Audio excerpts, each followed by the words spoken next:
গতকালকে একটা পেজে দেখলাম এক আপু বলতেছেন যে মরিচ গাছের মরিচ গাছ তো আমরা ফেলে দিই এই টাইমে। উনি দেখলাম যে মরিচ গাছকে কাটলেন, কেটে এরকম ছোট ছোট শাখা প্রশাখাটা ফেলে মেইন যে ডালটা এইটা নাকি পানিতে ভিজিয়ে রাখলে শিকড় উঠে। আর উনি রেখে দেন নাকি মার্চ এপ্রিলের দিকে, তখন এটা আবার যখন শিকড় উঠে একটু বড় হয় তখন নাকি উনি মার্চ এপ্রিলের দিকে দিয়ে দেন। আমি ট্রাই করতেছি, এই বছর ট্রাই করব। আমি কখনো আসলে মরিচ গাছের ডালা থেকে তো যে শিকড় হয় এটা জানি না।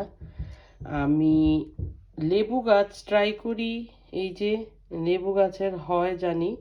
এই যে দেখছেন লেবু গাছের একটা ডালকে কেটে পানিতে রেখে দিয়েছিলাম, এইটা হচ্ছে। আমি এটাকে গাছ লাগাবো, কিন্তু মরিচ গাছেও যে এরকম হয় এইটা জানি না। আমি ট্রাই করছি, যাদের যদি কারো বাগানে এখনো মরিচ থেকে থাকে আপনি ট্রাই করে দেখতে পারেন, একটা কি দুইটা ডালা দিয়ে, তাহলে তো ভালোই হয়। চারা কিনতে হবে না, এপ্রিলের দিকে নতুন করে মাটিতে শুধু লাগিয়ে দিলেই হবে।